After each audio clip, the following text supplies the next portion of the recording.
everyone, it's Lindsay. Thanks for tuning in to this channel. Why can I not do my intro anymore? Hello everyone, this is Lindsay. Please make yourself comfy and yeah. Today I'm going to chat about something that I am very passionate about. Some people are passionate about climate change. Some people are passionate about women's rights. I am passionate about Disney princesses. So this video is all about why Disney princesses are amazing role models. This may seem like a no-brainer, but this video came about because of something that happened a few months ago that I just have been putting off to talk about because I wanted my, the script to be perfect and stuff, so here we are. So a while ago, Keira Knightley was on the Ellen show and she was talking about her kid, and she told Ellen that her kid is banned from watching stuff like Cinderella and Little Mermaid because Cinderella apparently waits for a man to make all of her dreams come true.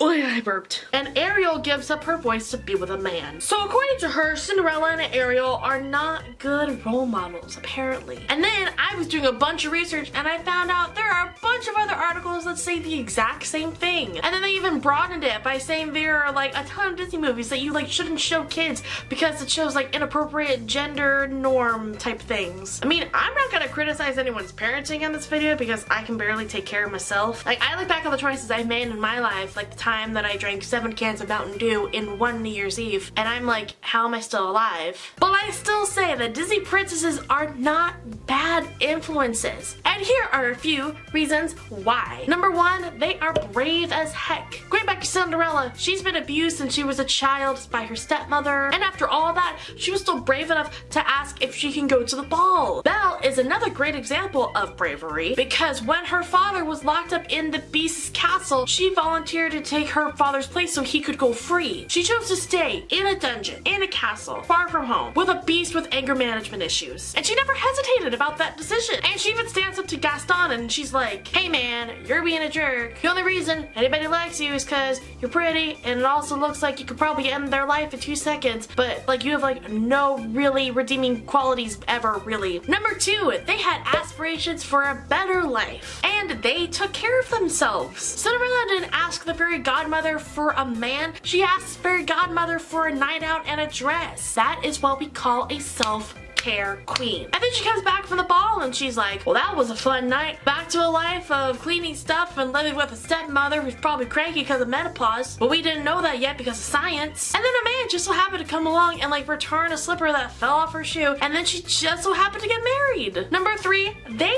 are strong. They have been through so much. Some of them only have one parent. Some of them have no parents. But they broke through that to create a better life for themselves. Take for example, Rapunzel. Rapunzel was locked in a tower for 18 years after being abducted by a hag. You would think that once Rapunzel found this out, she would be like, well, I'm trapped here forever. I don't trust anybody in the outside world. Bye.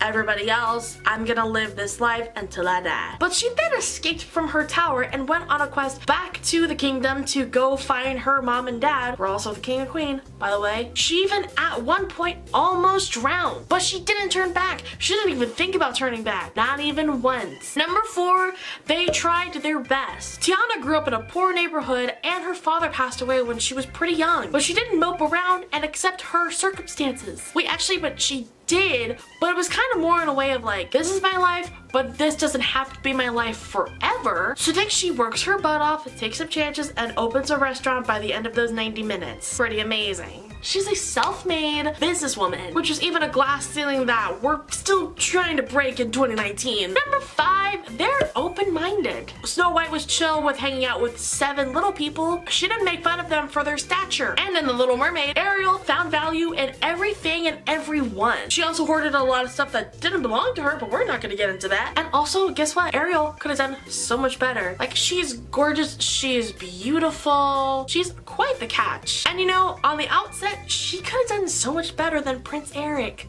Whoa, opinions. This is why he's a sailor. He's out at sea all the time. He's dressed in rags. He smells. Ariel could have judged him by the fact that he smells like fish and his lack of ability to be able to save himself from drowning, but she didn't. Had she judged his broke butt, she would not have found the love of her life. She followed her heart's desires and she put her heart's desires over some preconceived judgment. Something that a lot of people haven't mastered in this day and age.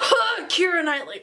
Number 6, and this is probably the biggest reason why why they are role models. They're optimistic. They have faith in themselves. I don't need to give specific examples of who does this because they all do this. It is a common theme throughout every movie. Just schedule Saturday, watch all of these Disney princess movies, and you will find this theme in all of them. And were those aspirations handed to them by a man? Absolutely not. They grew up with those desires. They were born with those aspirations. They didn't need a man to get that out. So these are just some of the reasons why Disney princesses are great role models for kids. I would make a longer video, but like no one has time for that. But maybe I'll make a second part. Who knows? I haven't, ruled that out yet. Thank you for watching this video. I hope you all enjoyed it. You can like the video and comment on it and share if you liked it. Also, you can subscribe to me, and you can also hit the notification bell to be notified every time I post a new video. I'm here every Wednesday. You can find me on my social media down below, and I will see you all next time. Bye!